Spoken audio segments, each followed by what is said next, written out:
তালের বড়া বানাতে বানাতে রাত 12:30 বেজে যাবে সত্যিই আমি ভাবিনি। আমার শাশুড়ি মা এই সমস্ত জিনিস পারে না, তালের বড়া এই সমস্ত পিঠে পারে না, তাই কিন্তু এই অবস্থায় কষ্ট করে হলেও আমাকে এই জিনিসগুলো রাত জেগে বানাতে হচ্ছে। বছরের জিনিস বুঝতেই তো পারছো, সবারই খাওয়ার আশা হয়। তবে আমি অতটা পছন্দ না করলেও কি হবে, আমার শাশুড়ি মা এবং শ্বশুর মশাই ননদ কিন্তু খেতে ভীষণ পছন্দ করে, তাই ওদের জন্যই বানানো। হঠাৎ আমার বরের খাওয়ার টাইমও হয়ে গেছে, রাতও হয়ে যাচ্ছে, তাই কিন্তু বাধ্য হয়ে আটাও মেখে রুটি বানাচ্ছি, এদিকে ময়দাও মাখছি। আর তালের যে মাখাটা করেছিলাম সেটা কিন্তু পাশে সরিয়ে রাখলাম, ভাবলাম একটু পরেই করব। আগে তো রাতের খাবারটা দিয়ে দিই, তারপরে বানাবো। এই অবস্থায় প্রত্যেকটা মেয়েই চাই পায়ের উপর পা তুলে বাপের বাড়িতে গিয়ে থাকতে, কিন্তু আমার কি আর সেই ভাগ্য আছে নাকি?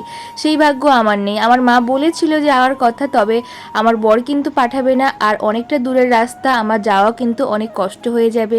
আর এখানেই যেহেতু আমি ডাক্তার দেখাচ্ছি, তাই কিন্তু প্রতি মাসে বা 15 দিন ছাড়া ছাড়ি চেকআপে আসতে হয়। কোনো মতেই সম্ভব না যে বাপের বাড়িতে পার উপর পা তুলে বসে খাবো এই অবস্থায়। কিছু করার নেই, কষ্ট করে হলেও কিন্তু এখানে থাকতে হবে। আর এখানে থাকলে আমি কিন্তু একদম বসে থাকতে পারি না, যতক্ষণ শরীর সুস্থ আছে ততক্ষণ কিন্তু আমি কাজ করেই যাব। এটাই কিন্তু হয়, যতই হোক শ্বশুর বাড়ি না, কাজ তো করে খেতেই হবে।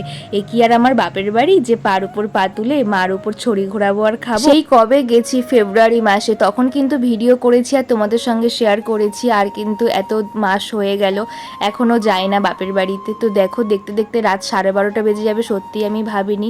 এখনও রাতে ডিনার করিনি, তবে চলো এই পর্যন্ত আমার হয়ে গেছে। এখন রাতের ডিনার করে তাড়াতাড়ি ঘুমিয়ে পড়ার চেষ্টা করব। সবাইকে গুড নাইট, টাটা।